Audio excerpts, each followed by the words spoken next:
Price Lord brothers and sisters. இன்னைக்கு day 8. நம்ம நேத்திக்கு பார்த்த காரியம் தேவனுடைய சாயல் சொல்ற வசனம். ஆக்சுவலாக ஆதியாகமம் 1ஆம் அதிகாரம் 26, 27 சொல்லப்பட்ட வசனங்களை நம்ம பார்த்தோம். ஓகே, தேவனுடைய சாயல் சொல்ற டாபிக்ல. அதே போல இன்னைக்கு நம்ம பார்க்க போறது என்னன்னு சொல்லி பார்த்தீங்கன்னா, அடுத்த இருக்கிற முக்கியமான ஒரு பாட் நம்ம பார்க்க போறோம். ஆதாம் என்னைக்கு தப்பு செஞ்சாரு, ஆதாம் தப்பு செஞ்ச பிறகு அவருக்கு மாம்சீக மரணம் வந்துச்சா, ஆவிக்குரிய மரணம் வந்துச்சா சொல்ற முக்கியமான டாபிக்கை நம்ம இன்னைக்கு பார்க்க போறோம். ஓகேவா? ஸோ இதனால நோட்ஸ் எடுத்துக்கோங்க, எல்லாருக்குமே யூஸ்ஃபுல்லாக இருக்கும். சரி, ஒரு ஒரு நிமிஷம்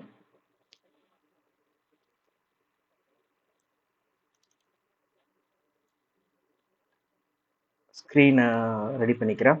ஒரே நிமிஷம். ஓகே, இதுக்கு நம்ம எடுத்துக்கொள்ள வேண்டிய புத்தகம் அதே ஆதியாகமம் 1ஆம் அதிகாரம், 2ஆம் அதிகாரம், அப்புறம் 3ஆம் அதிகாரம். ஓகேவா? ஸோ ஃபர்ஸ்ட் ஆஃப் ஆல் நம்ம என்ன பண்ணலாம்னா, ஆதாம் எப்போ தப்பு செய்கிறாரு சொல்கிறத நம்ம பார்க்கலாம். ஓகே, ஸ்க்ரீன் ஷேர் பண்ணுறேன்.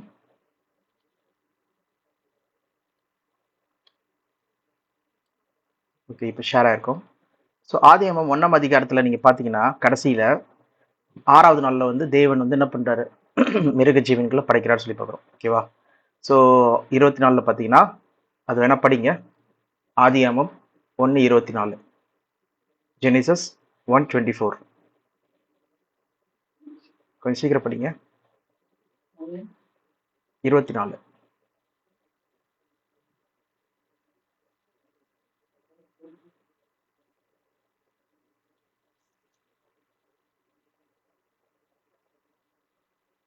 பின்பு தேவன் பூமியானது ஜாதி ஜாதியான ஜீவ ஜந்துக்களாகிய நாட்டு மிருகங்களையும் ஊரும் பிராணிகளையும் காட்டு மிருகங்களையும் ஜாதி ஜாதியாக பிறப்பிக்க கடவுது என்றார். அது அப்படியே ஆயிற்று. ஓகே, என்ன சொல்றாருன்னா, ஊரும் பிராணிகள் ஜீவராசிகள் எல்லாத்தையும் தேவன் பிறப்பிக்க கடவுள் சொல்லி சொல்றாரு. அதே போல அனிமல்ஸ் எல்லாமே ரீப்ரொடியூஸ் ஆகுது சொல்லி பார்க்குறோம். ஓகே, எங்கிருந்து வருது சொல்லி பார்த்தீங்கன்னா, நிலமானது லேண்ட் ப்ரொடியூஸ் சொல்லி பார்க்குறோம். ஓகேவா? இது எந்த நாளில் நடக்குது சொல்லி பார்த்தீங்கன்னா, இது 6ஆம் நாளில் நடக்குது. ஓகே, அதே போல் மனுஷனை என்ன பண்ணுறாரு, இந்த 26வது வசனத்தில் தான் நம்ம பார்த்தோம் ஏற்கனவே. ஓகே, நேற்றுக்கெல்லாம் பார்த்துட்டு இருந்தோம். தெய்வ சாயல்னா என்னது, அது சாயல் சொல்கிறது மிருகத்தின் சாயலுக்கு ஒப்பாக தான் நம்ம இருக்கிறோம் ஆக்சுவலாக சரீர வகையில். ஆனால் தேவ சாயல் சொல்லும் போது அது சரீரத்தை சொல்லலை, அது எதை சொல்கிறாங்கன்னா தேவனுடைய தன்மைகள் சொல்லி பார்த்தோம். ஓகேவா? படைப்பாற்றல், ஆளுகைத்தன்மை, அப்புறம் நன்மை தீமை அறியத்தக்கது, அப்புறம் நிச்சயமாக வாழணும் சொல்லி நினைக்கிறது, இதெல்லாம் நம்ம தெளிவாக பார்த்தோம். அதே போல் இப்போ நம்ம பார்க்குறது என்னதுன்னா, என்னைக்கு ஆதாம் தப்பு செஞ்சால் சொல்கிற டாபிக் தான். அப்படி பார்க்கும்போது 6ஆம் நாளில் ஆதாம் ஏவாளை படைச்சாங்கன்னு சொல்லி பார்க்குறோம். படைச்சு அவங்கள என்ன பண்ணுறாரு தேவன், ஆண்டு கொள்ளுங்கள் சொல்லிட்டு பூமியை நிரப்பி ஆண்டு கொள்ளுங்கள் சொல்லி ஆசீர்வதிக்கிறார் சொல்லி பார்க்குறோம். ஓகே, 28 வசனம் படிங்க. ஆதியாகமம் 1:28. பின்பு தேவன் அவர்களை நோக்கி, நீங்கள் பழுகி பெருகி பூமியை நிரப்பி அதை கீழ்ப்படுத்தி சமுத்திரத்தின் மச்சங்களையும் ஆகாயத்து பறவைகளையும் பூமியின் மேல் நடமாடுகிற சகல ஜீவ ஜந்துகளையும் ஆண்டு கொள்ளுங்கள் என்று சொல்லி தேவன் அவர்களை ஆசீர்வதித்தார்.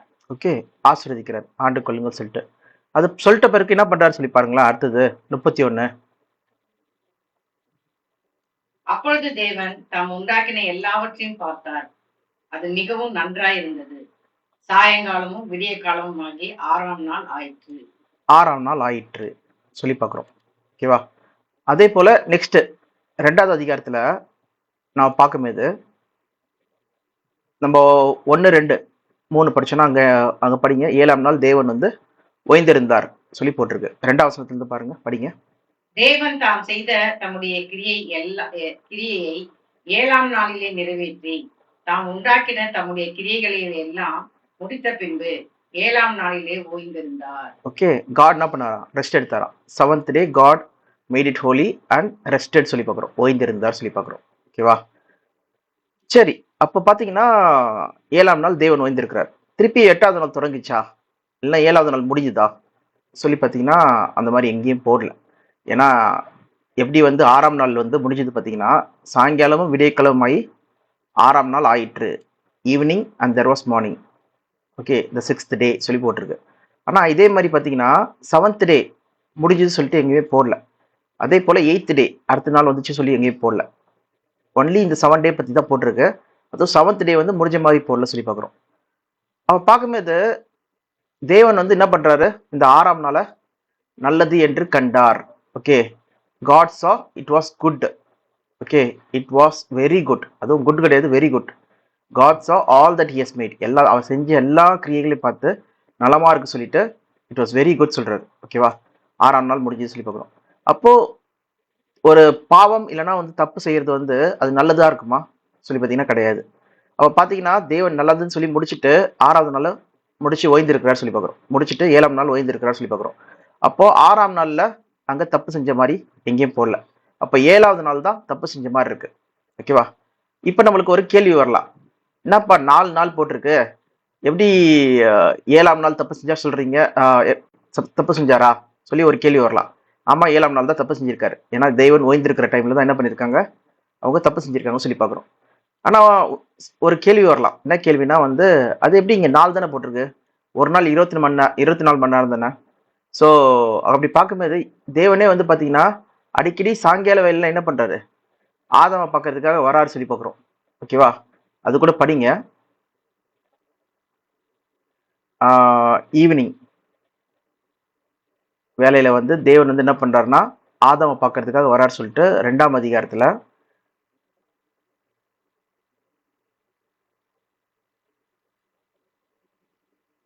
19ஆம் வசனத்துல இருந்து பாருங்களேன்.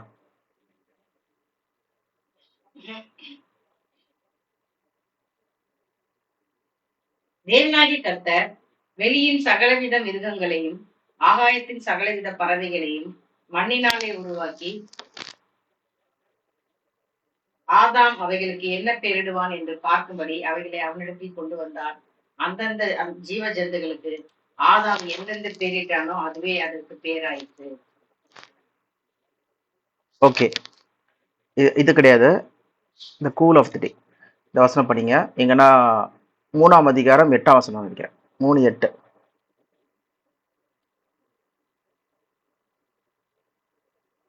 பகலில் குளிர்ச்சியான வேளையிலே தோட்டத்திலே உலாவுகிற தேவனாகிய கர்த்தருடைய சத்தத்தை அவர்கள் கேட்டார்கள். அப்பொழுது ஆதாமும் அவன் மனைவியும் தேவனாகிய கர்த்தருடைய சந்நிதிக்கு விலகி தோட்டத்தின் உச்சங்களுக்குள்ளே ஒளிந்து கொண்டார்கள். ஓகே. அப்ப பகலின் குளிர்ச்சியான வேலையிலே ஆதாம் வந்து ஆதாம் பார்க்கறதுக்காக தேவன் வந்து என்ன பண்றாரு, அந்த தோட்டத்துக்கு வராரு சொல்லி பார்க்குறோம். ஓகேவா? அப்போ அவன் ஆதாம் வந்து என்ன பண்றான், ஒளிஞ்சு கொள்றான். இது பாவத்துக்கு அப்புறம் நடக்கிற விஷயமா இருக்கு. அவ பாத்தீங்கன்னா இந்த மாதிரி அநேக டைம் வந்து தேவன் வந்து ஆதாம் கிட்ட பேசியிருக்கலாம். ஓகேவா? அப்ப பாத்தீங்கன்னா இதெல்லாம் வந்து 24 மணி நேரம்னா இது அடுத்த நாள் ஆயிருக்கணும்ல. இங்க சொல்லப்பட்ட இங்க இங்கிலீஷ்ல பாத்தீங்கன்னா கூல் ஆஃப் த டே சொல்லி பார்க்குறோம். அந்த 7ஆம் நாள்லயே ஓய்ந்திருக்கிற நாள்லயே வந்து இவன் பாவம் செய்யறான்லாம் சொல்லி பாத்தீங்கன்னா ஒரு கேள்விக்குறியா இருக்கு. அப்போ ஃபர்ஸ்ட் நம்ம புரிஞ்சுக்க வேண்டிய விஷயம்னா, இந்த இப்ப நம்ம பார்த்த கேள்வி என்னதுன்னா, இங்க ஒவ்வொரு நாளும் படைப்பின் நாட்கள் 1ஆம் நாள் 2ஆம் நாள் ஓகே சொல்லி இருக்கிற நாட்கள்லாம் வந்து 24 மணி நேரமா, இல்லைன்னா வந்து இது பல ஆயிரம் வருஷங்களா, இல்லை பல கோடி வருஷங்களா சொல்லி நம்ம ஃபர்ஸ்ட் நம்ம பார்க்க வேண்டியது இருக்கு. ஓகே. அப்பதான் நம்ம வந்து ஆதாம் எந்த நாள்ல தப்பு செஞ்சா சொல்றது வந்து சரியா புரிஞ்சுக்க முடியும். அப்படி பார்க்கும்போது நம்ம ஏற்கனவே பார்த்தோம், சூரியனையும் சந்திரனையும் என்ன பண்ணார் தேவன் 4ஆம் நாள்ல தான் வந்து அதை அலைன் பண்ணார் சொல்லி பார்க்குறோம். சரியான காலங்களையும் நேரத்தையும் வந்து தீர்மானிக்கிறதுக்கு வேணா படிக்கலாம். ஆதியாகமம் 1ஆம் அதிகாரம் 14ஆம் வசனம்.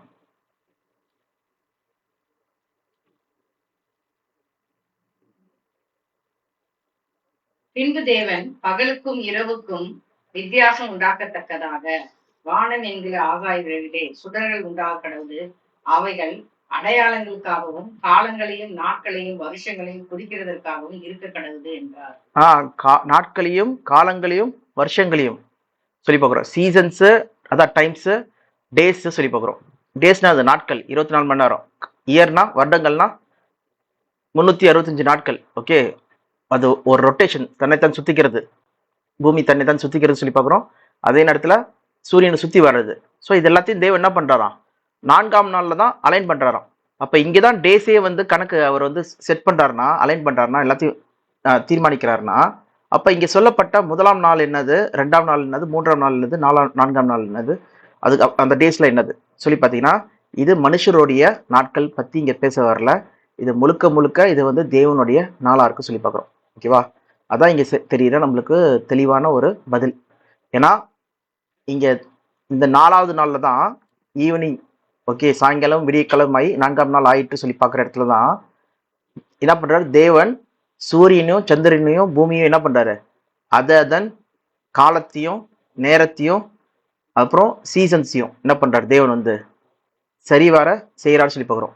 நாட்களையும் அப்ப பாத்தீங்கன்னா அந்த நாட்கள் எல்லாமே வந்து பாத்தீங்கன்னா 4வது நாள் தான் வந்து சரி செய்யப்பட்டதுன்னா, அப்ப அதுக்கு முன்னாடி இருந்த நாட்கள்லாம் என்னது சொல்லி பாத்தீங்கன்னா, அப்ப 24 மணி நேரமா இருக்க முடியாது. அப்போ அந்த நாட்கள்லாம் என்ன நாட்களா இருக்கும், அது எல்லாமே பாத்தீங்கன்னா வந்து தேவனுடைய நாட்களா இருக்கு. தேவனுடைய நாள் கணக்கா இருக்கு சொல்லி பார்க்குறோம். அப்போ ஒரு தேவனுடைய நாள் வந்து அது பல 1000 வருஷம் இருக்கலாம், இல்ல பல கோடி வருஷம் இருக்கலாம். அது நம்மளுக்கு தெரியாது. அதனால தான் வந்து பாத்தீங்கன்னா சயின்டிஸ்ட்லாம் என்ன பண்றாங்க, ஒரு கார்பன் டேட்டிங்கா இருக்கட்டும், இல்லைன்னா வந்து டைனோசரு, இல்லைன்னா வந்து அகலாராய்ச்சி பண்ணும்போது அந்த அதோட அந்த கிடைச்ச அந்த அனிமல்ஸோடைய போன்ஸ், ஓகே, எலும்புகளை வச்சு அவங்க செக் பண்ணும்போது அது பல 1000 வருஷங்கள், பல மில்லியன்ஸ் ஆஃப் இயர்ஸ் சொல்லிட்டு அவங்க வந்து கணக்கிட முடியுது சொல்லி பார்க்குறோம். அப்படி பார்க்கும்போது இங்க இருக்கிறது எல்லாமே பார்த்தீங்கன்னா பல 1000 வருஷங்களா வந்து தேவனுடைய நாட்கள் இருந்திருக்கும். ஒவ்வொரு நாளுமே முதலாம் நாள், 2ஆம் நாள், 3ஆம் நாள், 4ஆம் நாள் சொல்லிட்டு. ஸோ அவ்வளோ வருஷம் எடுத்திருக்கோம் சொல்லி பார்க்குறோம். அதே போலதான் இப்போ நம்ம என்ன பண்ண போறோம்னா இந்த 7ஆம் நாளை பத்தி பார்க்க போறோம். ஓகேவா? அப்ப நம்ம என்ன பார்க்குறோம்னா 7ஆம் நாள்ல தேவன் ஓய்ந்திருந்தார். அப்ப 7ஆம் நாள் முடிந்த மாதிரி எங்கேயும் போடல. அப்போ முடிஞ்ச மாதிரி போலன்னா நம்மளுக்கு ஒரு கேள்வி வரலாம். அப்போ இன்னமும் வந்து 7ஆம் நாள்ல தான் நம்ம இருக்கோமா சொல்லி ஒரு கேள்வி வரலாம். ஓகே, ஏன் இந்த கேள்வி வருதுன்னு சொல்லி பார்த்தீங்கன்னா, நம்ம பார்க்குறோம் தேவனுடைய நாட்கள் வந்து அதிகமா இருக்கு, பயங்கர பெருசு சொல்லி இப்பதான் நீங்க சொன்னீங்க. ஓகே, நான் சொன்னேன். அப்போ அந்த படி இங்க 7ஆம் நாளும் பாத்தீங்கன்னா இது மிகப்பெரிய நாட்களா சொல்லி பாத்தீங்கன்னா, ஆமா, இது மிகப்பெரிய நாளா இருக்கு சொல்லி பார்க்குறோம். இதுக்கு ஆதரவான இன்னொன்று வாசனம் பார்த்தீங்கன்னா நம்ம புதிய ஏற்பாடுலேயே பார்க்கலாம். புதிய ஏற்பாடுல படிக்கலாம். எபிரேயர் 3ஆம் அதிகாரம் 13ஆம் வசனம். எபிரேயர் 3:13. உங்களில் ஒருவனாகிலும் பாவத்தின் வஞ்சனையினாலே கடினப்பட்டு போகாதபடிக்கு இன்று எனப்படும் அளவும் நாதோறும் ஒருவருக்கொருவர் புத்தி சொல்லுங்கள். இங்க பாருங்க, இந்த வசனமே டிஃப்ரெண்டா இருக்கு. இதுக்கான அர்த்தம் என்னது?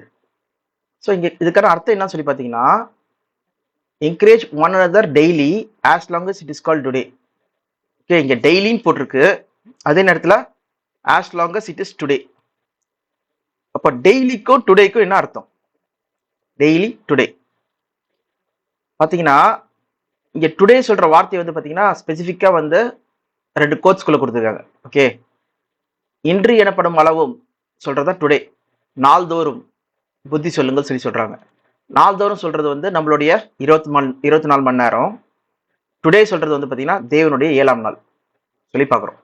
ஆனால் தான் இன்று எனப்படும் அளவும் அந்த 7ஆம் நாள்ல தேவன் ஓய்ந்திருக்கிறார். அந்த நாள் இருக்கிற வரைக்கும் நீங்க என்ன பண்ணுங்க, நாள்தோறும் புத்தி சொல்லுங்கள் சொல்ற அர்த்தத்தை இங்க கொடுக்குன்னு சொல்லி பார்க்குறோம். இது எப்படி பிரதர் நீங்க சொல்றீங்க சொல்லி நீங்க கேட்கலாம். ஓகே, இதுக்கு தான் நம்ம வந்து ஆதாரமா கீழே பவுல் எழுதுறதே நம்ம பார்க்க போறோம். ஓகேவா? அவர் பவுல் என்ன எழுதுறாரு சொல்லி பாருங்க. இங்கே எகிப்திலிருந்து வந்த இஸ்ரேல் மக்கள் என்ன பண்ணாங்க, கடினமான இருதயத்தின் நிமித்தம், அவங்களுடைய அவிசுவாசத்து நிமித்தம் என்ன பண்ணப்பட்டாங்களா, அவங்க கானானுக்கு போகாதபடிக்கு முன்னாடியே வந்து அழிஞ்சு போயிட்டாங்க. வெறும் விசுவாசிச்ச ஜோஷுவா, காலேவு, அது மட்டும் இல்லாதபடிக்கு 20 வயசு கீழே இருந்த இஸ்ரேல் பிள்ளைகள் மட்டும் தான் என்ன பண்ணாங்க, அவங்க கானானுக்கு போனாங்க சொல்லி பார்க்குறோம். ஓகேவா? வேணா படிங்க 15ஆவது வசனத்துல இருந்து, எபிரேயர் 3:15 இருந்து.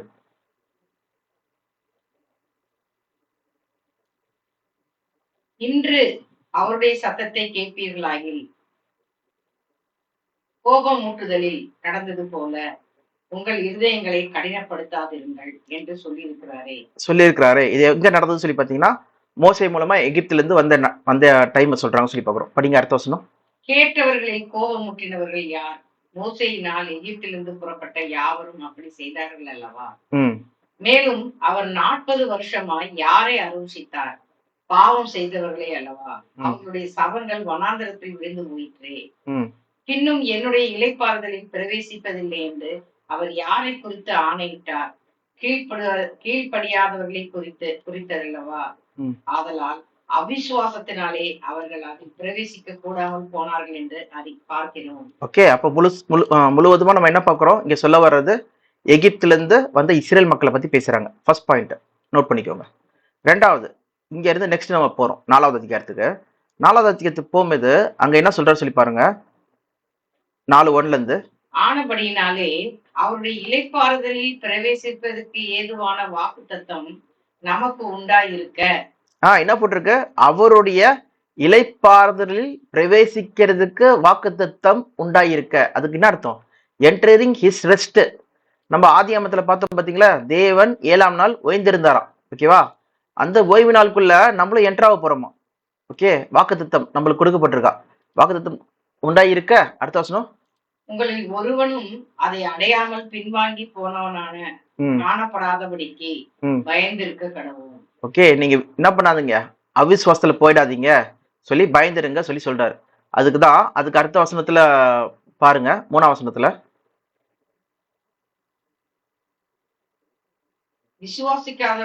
விசுவாசித்தவர்களாகிய நாமோ அந்த இளைப்பாறுதலில் பிரவேசிக்கிறோம். ம், அவருடைய கிரியைகள் உலக தோற்றம் முதல் முடிந்திருந்தும் ம். இவர்கள் என்னுடைய இளைப்பாறுதலில் பிரவேசிக்கவில்லை என்று என்னுடைய கோபத்திலே ஆணையிட்டேன் என்றார். இதுக்கு அர்த்தம் என்னது? சோ நம்ம ஏற்கனவே பார்த்தோம், தேவன் எல்லாத்தையும் செஞ்சு முடிச்சுட்டு என்ன பண்றாரு? இ- இளைப்பாறுதல்ல வந்து முடிஞ்சிச்சு, கிரியைகள் எல்லாமே முடிஞ்சிச்சு, அதானே போட்டிருக்கு. அவருடைய ஒர்க்ஸ், வேலைகள் எல்லாமே வந்து, கிரியைகள் எல்லாமே தேவன் வந்து முடிச்சிட்டாரு. முடிச்சிருந்தோம், ஆரம்பத்திலே முடிச்சிருந்தோம். என் இளைப்பாறுதலுக்குள்ள அவங்க நுழைவதில்லை. எதுக்கு தேவன் சொல்றாரு சொல்லி பாத்தீங்கன்னா, அவர் ஓய்ந்திருந்தது போல நம்மளும் வந்து அவருடைய இளைப்பாறுதலுக்குள்ள வரதுக்காக தான் தேவன் என்ன பண்றாரா அந்த வார்த்தையை சொல்றாரு சொல்லி பார்க்கிறோம். வேணா படிங்க 4வது வசனம். மேலும் தேவன் தம்முடைய கிரியைகளை எல்லாம் முடித்து 7ஆம் நாளிலே ஓய்ந்திருந்தார் ம், என்று 7ஆம் நாளை குறித்து ஒரு இடத்தில் சொல்லியிருக்கிறார். ம். அன்றியும் அவர்கள் என்னுடைய இளைப்பாறுதலில் பிரவேசிப்பதில்லை என்றும் அந்த இடத்தில் தானே சொல்லியிருக்கிறார். பாத்தீங்களா? அந்த ரெஃபரன்ஸ் எங்க வருது சொல்லி பாத்தீங்கன்னா, அந்த 7ஆம் நாள்ல தானே தேவன் வந்து என்ன பண்றாரு? என் இளைப்பாறுதல் சொல்லி சொல்றாரு. அவர் இளைப்பாறுதல் ஓய்ந்திருந்தார் சொல்லி பார்க்கிறோம். அன்றியும் அந்த இளைப்பாறுதலுக்குள்ளதான் என்ன பண்றாங்க? நுழைவதில்லை சொல்லி சொல்றாங்களாம். அதே இளைப்பாறுதலுக்குள்ளதான் அவங்க நுழைவதில்லை சொல்லி சொல்றாராம். ஓகே, படிங்க அப்படியே.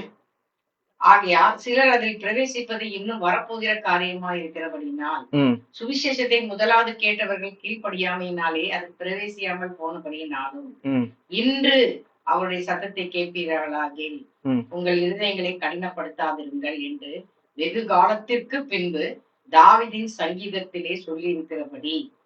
பாருங்க, இங்க தாவீது என்ன பண்றாராம்? இத சாட்சியா சொல்றாரு. இன்று தாவீதின் சங்கீதத்துல சொல்லியிருக்கிறபடி. இன்று என்று சொல்வதினாலே பின்னும் ஒரு நாளை குறித்திருக்கிறார். அந்த இன்று என்று சொல்றதுனாலே இங்க யாரெல்லாம் வந்து தேவனுடைய இளைப்பாறுதலுக்குள்ள நுழையிலையோ அவங்கள நுழையிறதுக்கு தேவன் என்ன பண்றாராம்? பின்னும் ஒரு நாளை குறித்திருக்கிறார் சொல்லி பார்க்கிறோம். ஓகேவா? அந்த தேவனுடைய இளைப்பாறுதலுக்குள்ள நுழையிறது, அதுதான் என்னன்னு சொல்லி பார்த்தீங்கன்னா ரெஸ்ட். அதுதான் என்னன்னு சொல்லி பார்த்தீங்கன்னா தேவனுடைய ராஜ்யத்துல எல்லா மக்களுக்கும் என்னது? ரெஸ்டிங் டைம் சொல்லி பார்க்குறோம். அது சந்தோஷம், மகிழ்ச்சி. அவர் எப்படி கிரியைகளை முடித்து ஓய்ந்திருந்தாரோ அதே போல நம்மளும் என்ன பண்றோமா அந்த இளைப்பாறுதலுக்குள்ள போறோம் சொல்லி பார்க்குறோம். இது வந்து எக்ஸாம்பிள். நம்ம இது புரிஞ்சுக்கிறதுக்கு நம்ம என்ன பண்ணலாம்னா, இப்போ தேவன் என்ன சொல்றாருன்னா, மோசே கிட்ட வந்து நான் இஸ்ரேல் மக்களை வந்து கானான் தேசத்துக்கு கொண்டு போய் விடுவேன். கரெக்டா? அதுதான் அவங்களுக்கு கிடைக்க போற இளைப்பாறுதலா இருக்கு சொல்லி சொல்றாரு. ஓகே, ஆனா ஏன்னா வந்து அவங்க எகிப்துல இருந்து, அடிமைத்தனத்துல இருந்து என்ன பண்ணப்பட்டாங்களா? விடுதலையாகி எங்க கொண்டு போறார் தேவன் வந்து? கானானுக்கு கொண்டு போய் விட்டுறாரு சொல்லி பார்க்குறோம். ஓகேவா? அப்ப அதுதான் ரெஸ்ட். அதுதான் நீங்க வேணா படிங்க, 8ஆம் வசனத்துல இருந்து படிங்க. யோசுவா அவர்களை உட்படுத்த பின்பு வேறொரு நாளை சொல்லியிருக்க மாட்டாரே. திருப்பி படிங்க அத. யோசுவா அவர்களை இளைப்பாறுதலுக்குட்படுத்தியிருந்தால் பின்பு அவர் வேறொரு நாளை குறித்து சொல்லியிருக்க மாட்டாரே. அவ பாத்தீங்கன்னா இளைப்பாறுதல் சொல்றது அவங்களுக்கு கானானா இருந்தது. ஓகேவா? அப்போ அவங்க யோசுவா வந்து அந்த மக்களை வந்து இளைப்பாறுதலுக்குள்ள கொண்டு போயிருந்தாருன்னா வேற ஒரு நாட்களை சொல்லியிருக்க மாட்டாரு. ஆனாலும் 9ஆம் வசனம் படிங்க.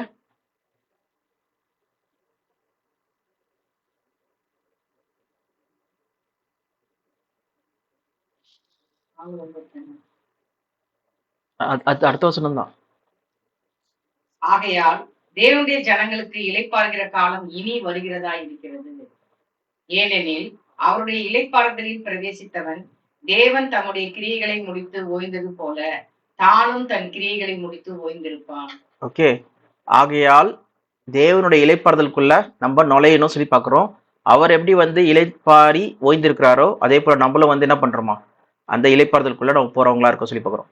அது இதுதான் வந்து நம்ம பார்க்கறது. அப்போ இங்க பார்க்குற விஷயம் என்ன சொல்லி பார்த்தீங்கன்னா, இன்று சொல்றது தான் வந்து தேவனுடைய அந்த 7வது நாள், அந்த ஓய்ந்திருக்கிற நாளா இருக்கு சொல்லி பார்க்குறோம். அந்த நாளுக்குள்ள நம்மளும் என்ன பண்ணுமா என்டர் ஆயிடணும் சொல்லி பார்க்குறோம். ஓகே, அதுக்கு அடுத்த நாள் வந்துச்சுன்னா வந்து நம்ம என்டர் ஆக முடியாது, நம்ம சேர முடியாது சொல்லி பார்க்குறோம். அப்போ இப்போ இது மூலமா நம்ம என்ன தெரிஞ்சுக்கிறோம் சொல்லி பார்த்தீங்கன்னா, அந்த 7ஆம் நாள் ஒன்றும் முடியல, அந்த இன்றுக்குள்ள தான் நம்ம இருக்கிறோம். அந்த இன்று என்ன சொல்லப்படும் அளவும் நம்ம என்ன பண்ணுவோம், நாள்தோறும் புத்தி சொல்லி நம்ம வந்து என்ன பண்ணோம், இருதயம் கடினப்படாதபடிக்கு எப்படி வந்து யோசுவா வந்து இஸ்ரேல் மக்களை வந்து கொண்டு போறதுக்கு, இல்லை மோசே வந்து இஸ்ரேல் மக்களை கொண்டு போறதுக்கு கானானுக்கு கொண்டு போறதுக்கு வந்து அதுதான் அவங்களுக்கு இளைப்பறுதலா இருந்தது. ஆனா அவங்க கீழ்ப்படியாமையினால அந்த கானானுக்குள்ள போல சொல்லி பார்க்குறோம். ஆனா தேவன் சொல்லுகிற இளைப்பாறுதல் சொல்றது வந்து எல்லா மக்களுக்கும் ஒரு நிரந்தர ரெஸ்ட் சொல்லி பார்க்குறோம். எல்லாம் சீர்படுத்துற ஒரு காலமா இருக்கு சொல்லி பார்க்குறோம். அது உலக மக்களுக்கே என்னவா இருக்கு வந்து எல்லாத்தையும் சரி பண்ற ஒரு காலமா இருக்கு. அந்த காலம் தான் என்னதுன்னா தேவன் ராஜ்யம். அந்த ராஜ்யம் எப்போ வருது சொல்லி பார்த்தீங்கன்னா, இந்த இளைப்பாறுதலுக்குள்ளேயே தான் வருது. டுடே சொல்ற அந்த நாளுக்குள்ள தான் வருது சொல்லி பார்க்குறோம். ஸோ இது உங்களுக்கு கிளியரா இருக்கும். ஓகே, இதுல ஏதாவது கேள்வி இருந்தாலும், ஏதாவது டவுட்ஸ் இருந்தாலும் நீங்க வந்து கீழே கமெண்ட்ல எழுதுங்க. நம்ம வந்து டைரக்டா பார்க்கலாம். ஆனா நீங்க புரிஞ்சுக்க வேண்டிய ஒரு 2 பாயிண்ட் என்னதுன்னா, முக்கியமா இது வந்து ஃபர்ஸ்ட் வந்து ஆதியாகமம் 1ஆம் அதிகாரம் 14ஆம் வசனத்துல 4வது நாள்ல தான் வந்து தேவன் என்ன பண்றாரு, சூரியனும் சந்திரனையும் அதே நேரத்துல பூமியையும் என்ன பண்றாரு, அந்த காலங்களையும் நாட்களையும் வருடங்களையும் கரெக்டா அலைன் பண்றதுக்கு செட் பண்றாரு சொல்லி பார்க்குறோம். அப்போ அதுக்கு முன்னாடி சொல்லப்பட்ட நாட்கள் எல்லாமே வந்து பாத்தீங்கன்னா அது 24 மணி நேரம் கிடையாது. அது தேவனுடைய நாட்கணக்கு சொல்லி பார்க்குறோம். அது பல ஆயிரம் வருஷம் இருக்கலாம், பல கோடி வருஷம் இருக்கலாம் சொல்லி பார்க்குறோம். ஓகேவா? அதனால தான் வந்து பார்த்தீங்கன்னா உலகத்தில் வந்து பார்த்தீங்கன்னா அநேக மிருகங்கள்லாம் வாழ்ந்திருக்கு. அந்த மிருகங்களுடைய கார்பன் டேட்டிங் அதெல்லாம் எடுத்து பார்க்கும்போது அநேக வருஷங்கள் இருக்கு சொல்லி பார்க்குறோம். ஓகேவா? அதே போல் 2வது விஷயம் நம்ம என்ன பார்க்குறோம்னா, புதிய ஏற்பாடில் பவுல் இதை பற்றி பேசியிருக்கிறாரு. இன்று எனப்படும் அளவும் நாள்தோறும் புத்தி சொல்லுங்கள். அப்போ அங்கே சொல்கிற இன்று சொல்லி பார்த்தீங்கன்னா அது வந்து கோட்ஸ்குள்ள இருக்கு. அந்த இன்று சொல்றது வந்து தேவனுடைய 7ஆம் நாள் பற்றி பேசிட்டு இருக்காங்க. அதே நேரத்தில் 7ஆம் நாள் எங்கேயும் முடிஞ்ச மாதிரி எங்கேயும் போர்ல சொல்லி பார்க்குறோம். 8ஆம் நாள் தொடங்கிச்சு சொல்லி எங்கேயும் போர்ல சொல்லி பார்க்குறோம். ஏன்னா மற்ற நாளுக்கு எல்லாத்துக்குமே என்ன இருக்கு, முடிந்தது, அடுத்த நாள் தொடங்கிச்சு சொல்லி எல்லாத்துக்குமே இருக்கு சொல்லி பார்க்குறோம். அப்போ அப்படி பார்க்கும்போது 7ஆம் நாள் முடிந்த மாதிரி எங்கேயும் இல்லை. அப்போ அந்த எபிரேயர் 3ஆம் அதிகாரம் 13ஆம் வசனத்தை சொல்றது பார்த்தீங்கன்னா, இன்று எனப்படும் அளவும் நாள்தோறும் புத்தி சொல்லுங்கள் சொல்லும்போது இது டெய்லி சொல்றது வந்து நம்மளுடைய 24 மணி நேரம், இன்று சொல்றது தேவனுடைய நாளா இருக்கு சொல்லி பார்க்குறோம். இதுதான் நம்ம வந்து 4ஆம் அதிகாரத்துல நம்ம என்ன படிக்கிறோம்னா, அவர் 7ஆம் நாள் ஓய்ந்திருந்தார். ஓகே, அதே போல நம்மளும் என்ன பண்ணுமா அந்த ஓய்வுக்குள்ள என்ட்ராவரும் சொல்றது தான் வந்து 4ஆம் அதிகாரத்துல இங்க பவுல் வந்து கிளியரா நம்மளுக்கு எழுதியிருக்காரு சொல்லி பார்க்குறோம். ஸோ இது அப்போ நம்ம இது மூலமா தெரிஞ்சுக்கிறது என்னதுன்னா, நம்ம அந்த 7ஆம் நாள்ல தான் இருக்கிறோம் சொல்லி பார்க்குறோம். அப்போ ஆதாம் தப்பு செஞ்சது எந்த நாள்னு சொல்லி பார்த்தீங்கன்னா, இதே 7ஆம் நாள்ல தான் ஆதாமும் தப்பு செஞ்சிருக்காரு சொல்லி பார்க்குறோம். ஓகேவா? அதனால தான் தேவன் என்ன சொல்றாரு, நீ சாப்பிடும் நாளிலே சாவாய். வேணா அந்த வசனம் படிங்க. ஆதியாகமம் 2ஆம் அதிகாரம் 17ஆம் வசனம். ஆதியாகமம் 2ஆம் அதிகாரம் 17ஆம் வசனம்.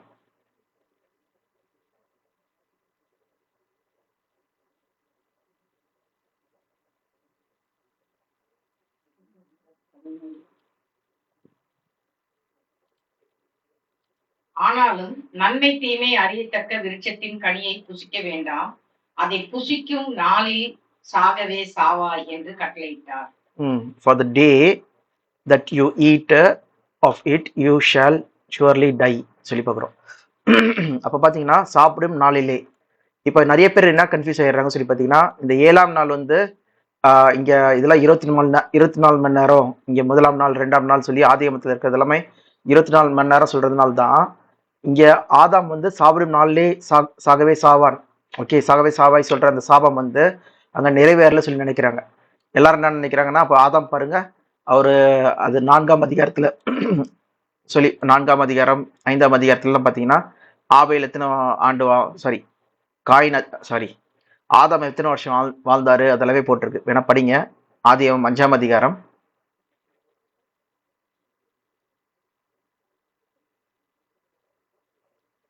5ஆம் வசனம் படிங்க. ஆதாம் உயிரோடிருந்த நாளெல்லாம் 930 வருஷம். அதே மாதிரி 8வது வசனம் படிங்க. சேத்துடைய நாளெல்லாம் 912 வருஷம். ஸோ அந்த மாதிரி பார்த்தீங்கன்னா நிறைய பேர் அநேக வருஷம் வாழ்ந்துருக்காங்க. இதுல வந்து மெத்துசலா பாருங்களேன், 27வது வசனம்.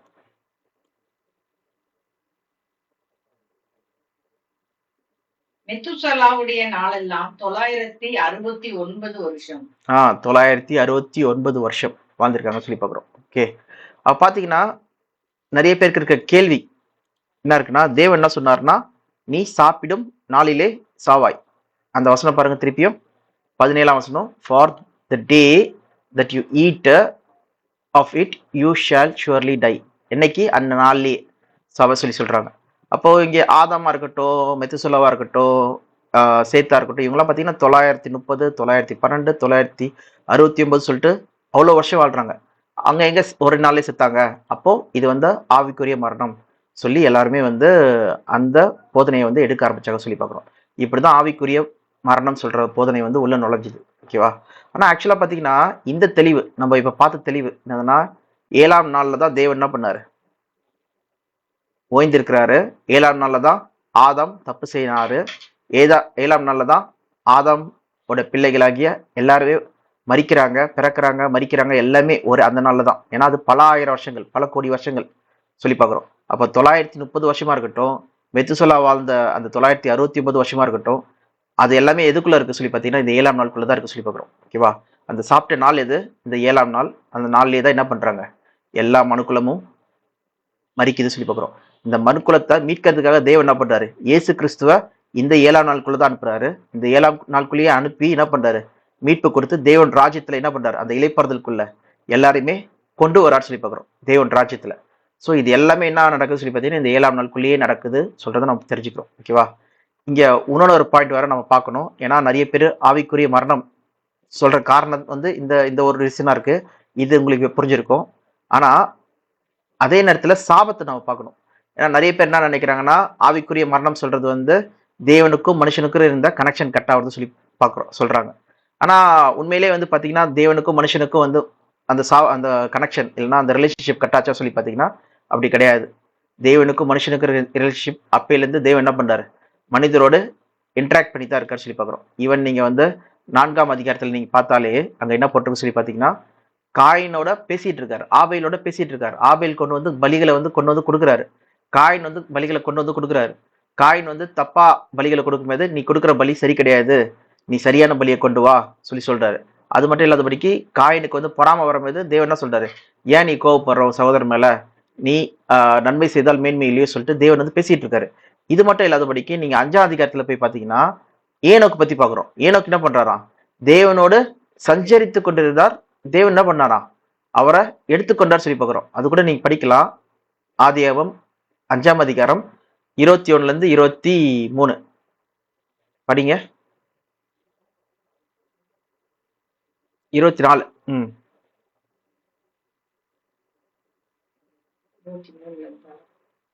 21ல இருந்து.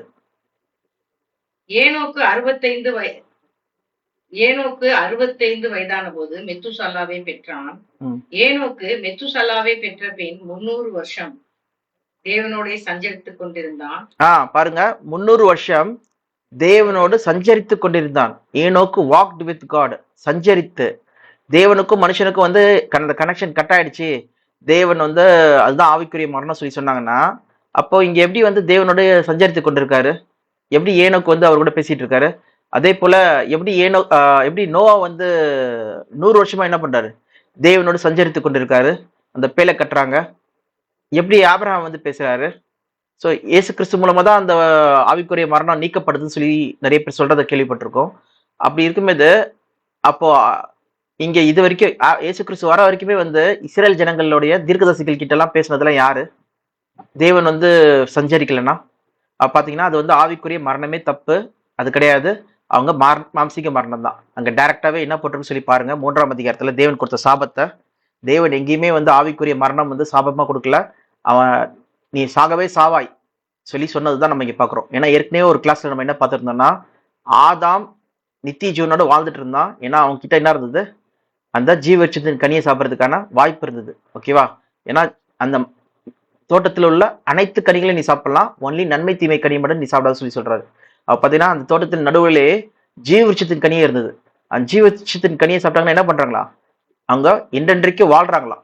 அவங்க சாவாதபடிக்கு அந்த ஜீவவிருட்சத்தின் கனி என்ன பண்ணுது, அவங்கள உயிரை வந்து என்ன பண்ணுது, பாதுகாக்குது, அவங்கள வந்து நித்திய ஜீவனோட வச்சிருக்கு சொல்லி பாக்குறோம். அப்ப பாத்தீங்கன்னா மற்ற மிருகங்கள், இதை வந்து மனுஷங்களுக்கு மட்டும் தான் கொடுத்தாரு தேவன், இந்த ஜீவவிருட்சத்தின் கனி. ஆனா மற்ற மிருகங்கள்லாம் வந்து பாத்தீங்கன்னா ஆக்சுவலா நார்மலா வந்து என்ன இருக்கும், இறந்து போயிருக்கும். அந்த மரணம், அதனாலதான் வந்து ஆதமேவலுக்கு என்ன தெரிஞ்சிருக்கும், அந்த மரணத்தின் விளைவு வந்து தெரிஞ்சிருக்கும், மரணம்னா என்னது சொல்லிட்டு. இப்ப எக்ஸாம்பிள், மரணம்னா என்னன்னு தெரியாமையே வந்து தேவன் நீ சாப்பிட்டா செத்து போயிடும் சொல்லி சொல்ல முடியுமா? இப்ப எக்ஸாம்பிள், உங்களுக்கு ஒரு 100 வருஷம் இல்ல 200 வருஷத்துக்கு முன்னாடி வந்து வாழ்ந்தவர்கிட்ட வந்து உங்களுக்கு செல்போன்னா என்ன தெரியுமா சொல்லிட்டு நீங்க சொல்ல முடியுமா? உங்களுக்கு என்ன புரியும்? இல்ல லேப்டாப் தெரியுமா சொல்லி கேட்டீங்கன்னா என்ன புரியும்? இல்லைன்னா ஸ்பீக்கர் சிஸ்டம் நாங்க வச்சிருக்கோம், இப்பெல்லாம் நாங்க மைக்ல தான் பேசுவோம் சொல்லி சொன்னீங்கன்னா உங்களுக்கு என்ன புரியும்? நீங்க சொல்ற வார்த்தையே புரியாது. மைக்னாலும் தெரியாது, ஸ்பீக்கர்னாலும் தெரியாது, செல்போன்னாலும் தெரியாது, இல்லைன்னா லேப்டாப்னாலும் தெரியாது. ஓகேவா? அப்போ அதை பார்த்துருந்தா தான் உங்களுக்கு என்ன பண்ணிருக்கோம், அதுக்கான அண்டர்ஸ்டாண்டிங் இருக்கும். இங்க வந்து பாத்தீங்கன்னா மரணம் சொல்ற அண்டர்ஸ்டாண்டிங் வந்து தேவன் வந்து அங்க அங்க அந்த இடத்துல வந்து மற்ற அனிமல்ஸ் மிருகங்கள்லாம் வந்து மரிக்கிறத வந்து அவங்க பார்க்கலன்னா எப்படி மரணம் சொல்ற அந்த புரிதலே அவங்களுக்கு கிடைச்சிருக்கும். ஓகேவா? அப்ப தேவன் ஏற்கனவே என்ன பண்றாரு, இவங்களுக்கு மட்டும்தான் வந்து நித்திய ஜீவன் வாழ்றதுக்கான அந்த வாய்ப்பு கொடுத்திருக்காரு. அதனாலதான் மனுஷனுடைய இருதயத்தில் தேவன் என்ன பண்றாரா, நித்திய ஜீவனை வச்சிருக்காரு சொல்லி நம்ம பாக்குறோம். எப்படி தேவன் வந்து நித்தியமா வாழ்றாரோ அதே போல ஜீவன் வந்து யார் கொடுத்திருக்காரு, மனுஷனுக்கு மட்டும் கொடுத்திருக்காரு. அதனால தான் இயேசு கிறிஸ்து என்ன பண்றாரு, ஜீவனை கொடுக்கறதுக்காக தான் வந்தார். ஓகேவா?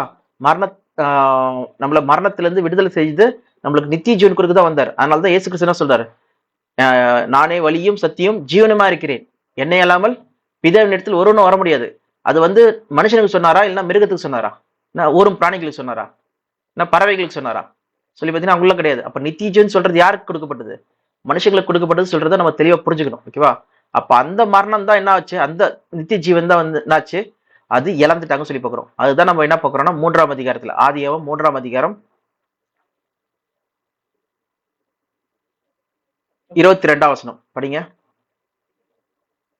பின்பு தேவனாய் கர்த்தர், இதோ மனுஷன் நன்மை தீமை அறியத்தக்கவனாய் நம்மில் ஒருவரை போல் ஆனான். இப்பொழுதும் அவன் தன் கையை நீட்டி ஜீவவிருட்சத்தின் கனியை பறித்து புசித்து என்றைக்கும் உயிரோடு இராதபடிக்கு செய்ய வேண்டும் என்று அவன் எடுக்கப்பட்ட மண்ணை பண்படுத்த தேவனாகி கர்த்தர் அவனை ஏதேன் தோட்டத்திலிருந்து அனுப்பி விட்டு என்ன பண்றாரா, 2 கேருபீன்களை வச்சு அதை வந்து பாதுகாக்கிறான்னு சொல்லி போகிறோம். மனுஷன் வந்து திருப்பி அந்த ஜீவவிருட்சத்தின் கனியை சாப்பிடாதபடிக்கு என்ன பண்றாரு, அதை பாதுகாக்கிறான்னு சொல்லி பாக்குறோம். அப்ப பாத்தீங்கன்னா என்றென்றும் வாழாதபடிக்கு தேவன் என்ன பண்றாரு, ஆதாமையும் ஏவாளையும் ஏதேன் தோட்டத்துல இருந்து வெளில அமைச்சிடுறாங்கன்னு சொல்லி பாக்குறோம். அதுதான் நம்ம இங்க பாக்குற 22ஆம் வசனத்துல நம்ம தெரிஞ்சுக்குது. அப்போ இது மாம்சீக மரணத்தை பத்தி தான் பேசிட்டு இருக்காங்க. ஆவிக்குரிய மரணம் சொல்றது ஒண்ணு கிடையவே கிடையாது. ஓகே, தேவன் எப்பயுமே நம்ம கூட தான் இருக்காரு. ஓகேவா? எங்கே 2-3 பேர் இருக்கீங்களோ அங்க நான் இருக்கிறேன். தேவன் இதுக்கு முன்னாடி யாரு, தானியலா இருக்கட்டும், மோசே பாருங்க, மோசே முகமுகமா என்ன பண்ணாராம், தேவனை தரிசித்தார். ஓகே, அங்க மேகஸ்தம்பமாவும் அக்னி ஸ்தம்பமும் என்னாச்சு, தேவன் கிட்ட வந்து பேசிட்டு இருக்காரு. அங்க இஸ்ரேல் மக்கள் என்ன பண்றாங்க, தேவன் பேச வேணாம் மோசே பேசட்டும் சொல்லி சொல்றாங்க. மோசே கண்மலை மேல போய் அந்த 10 கட்டளை கொண்டு வரும்போது என்ன ஆச்சு, மோசையோட முகமே பிரகாசிச்சுது சொல்லி பாக்குறோம். அப்ப பாத்தீங்கன்னா அப்ப அங்கெல்லாம் யார், தேவன் வராம யார் வந்து பேசிட்டு இருக்கா?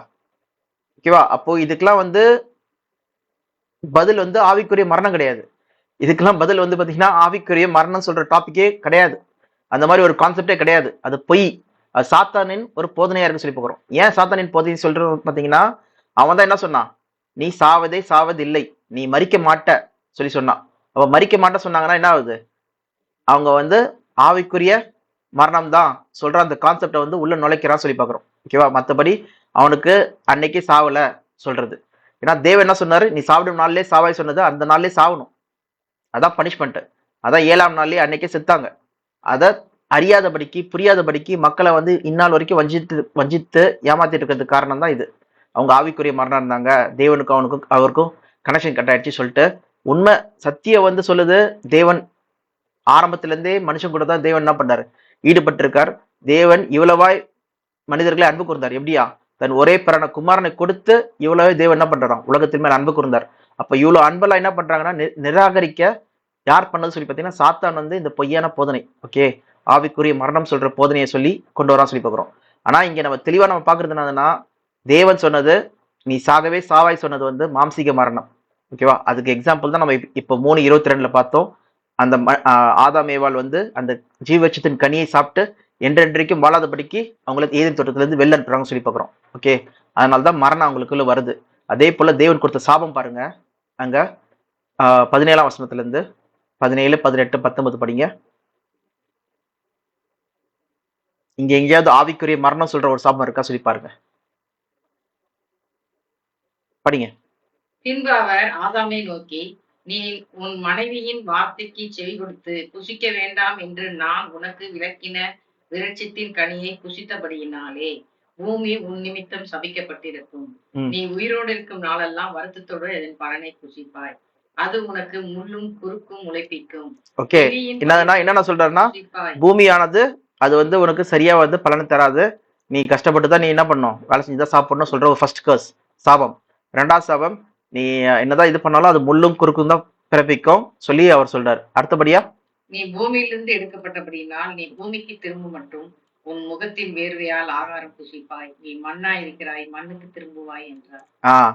நீ பூமியிலிருந்து எடுக்கப்பட்டாய், நீ பூமிக்கு என்ன பண்ணுவியா, திரும்புவாய். நீ மண்ணிலிருந்து எடுக்கப்பட்டாய், நீ மண்ணுக்கே திரும்புவாய் சொல்றதுதான் தேவன் கொடுத்த சாபம், ஓகேவா. தேவன் எப்படி படைச்சார் ஆதாம, மண்ணில இருந்து எடுத்து அவனுக்கு ஜீவ சுவாசத்தை ஊதி அவன் ஜீவ ஆத்மா ஆனான்.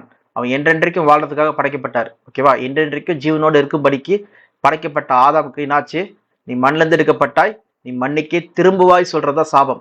இங்க எங்கேயுமே வந்து ஆவிக்குரிய மரணம் சொல்றது சாபமா கொடுக்கப்படல சொல்றத நம்ம தெளிவா புரிஞ்சுக்கணும்.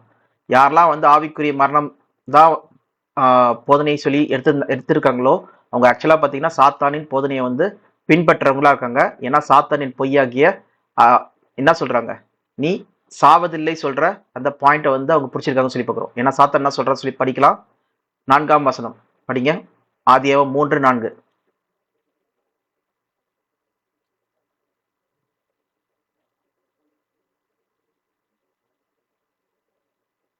சீக்கிரம் படிங்க.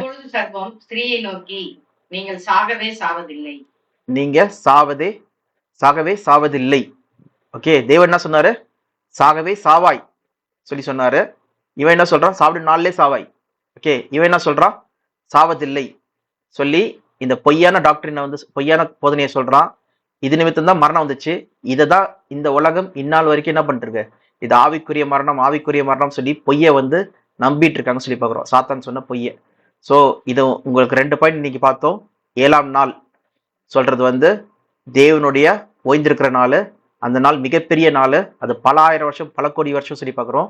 அது தெளிவு நம்ம இன்னைக்கு பார்த்தோம். ஏன்னா 4ஆம் நாள்ல தான் சூரியன் சந்திரன் படைக்கப்பட்டது. நாட்கள், வருடங்கள், காலங்கள் எல்லாத்தையுமே என்ன பண்ணது, அன்னைக்கு தான் தேவன் நியமித்தார் சொல்லி பார்க்குறோம். அப்படி பார்க்கும்போது அதுக்கு முன்னாடி கொடுக்கப்பட்ட 1ஆம் நாள், 2ஆம் நாள், 3ஆம் நாள்லாம் வந்து என்னது 24 மணி நேரமா இருக்க முடியாது. ஏன்னா 4வது நாள்ல தான் என்ன பண்ணாரு தேவன், அந்த நாட்கள் கணக்கையே வருட கணக்கிலேயே என்ன பண்ணாரு, உண்டு பண்ணினார் சொல்லி பார்க்குறோம், ஓகேவா. அப்போ அது எல்லாமே பார்த்தீங்கன்னா தேவனுடைய நாட்கணக்கா இருக்கு. அப்போ 7ஆம் நாள் சொல்றது வந்து தேவனுடைய 7ஆம் நாள் சொல்றது 7ஆம் நாள்ல தான் நம்ம இருக்கிறோம் சொல்றது நம்ம பார்த்தோம். நெக்ஸ்ட் படி அடுத்தபடியா 7ஆம் நாள்ல தான் நம்ம வந்து தேவனோட ஓய்வு நாள்ல தான் நம்ம இருக்கிறோம். அந்த ஓய்வு நாள் தான் என்ன பண்றாரு, ஆதாம் தப்பு செய்யறாரு. அந்த ஓய்வு நாள்ல தான் அவர் மரிக்கிறாரு. 930 வருஷம் வாழ்ந்தாலும் சரி, அவருக்கு அப்புறம் மெத்துசலா 969 வருஷம் வாழ்ந்தாலும் சரி, அவரும் மரிக்கிறாரு. அதெல்லாமே மாம்சீக மரணம் தான், அது ஆவிக்குரிய மரணம் கிடையாது.